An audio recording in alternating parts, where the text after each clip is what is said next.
So speaking of delusional, it, it's like we see the women. We're looking at these foul men, and like at this point, all men are so disgusting to us. Like this is what's happening to us. What's happening to me? You're enslaving us. You're torturing us. You're brutalizing us. You disgust us.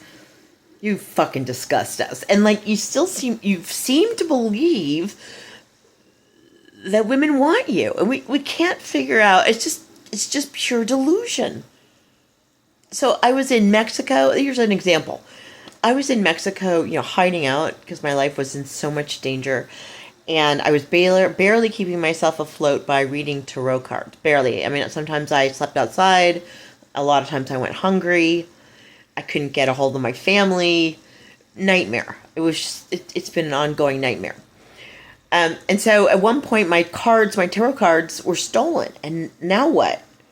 Now what was I supposed to do? So I'm going around begging for help, and this old nasty guy, American guy, he said that he had lost his assistant recently, and he could use someone else, and maybe he could try me out.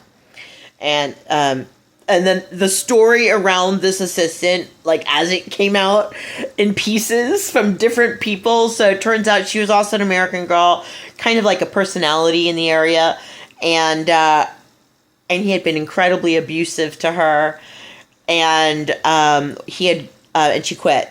And then he had gone back to the States, and then while he was in the States, she had come and stolen a lot of his shit because he hadn't paid her what he was supposed to pay her. I totally believe that. And so I was, there trying to be his assistant, and again, he wasn't paying me what he was supposed to be paying me. He kept trying to backtrack on what he had agreed to do. He was just a sociopath. Just a disgusting, woman-hating, nasty old sociopath, okay? But here's the thing. Like, he was a button maker. He was an artist. He made bespoke buttons. I guess that's how he had actually, I mean, who knows? Like, right, he's a sociopath. But he says that's how he made a career. I did talk to his son on various occasions, and sounds like his son was supporting him. But he was writing a book about making buttons and the metaphor of buttons, and he had a few interesting thoughts on that. I'm not gonna, I was a little bit like, oh, okay, some of that's interesting, but he wanted to name the book "The Erotic Thoughts of a Button Maker," and I'm like, well, do you want to sell the book to someone? I mean, do you want them to actually buy it? And he's like, yes. And I'm like, well, no one wants your erotic thoughts. You're a pervy, nasty old guy, woman-hating old guy. No one wants your pervy thoughts. No one's going to buy a book. We're desperately trying to keep all males' pervy, disgusting thoughts out of our head. Like, no one's going to read your book if it's about your pervy, disgusting thoughts.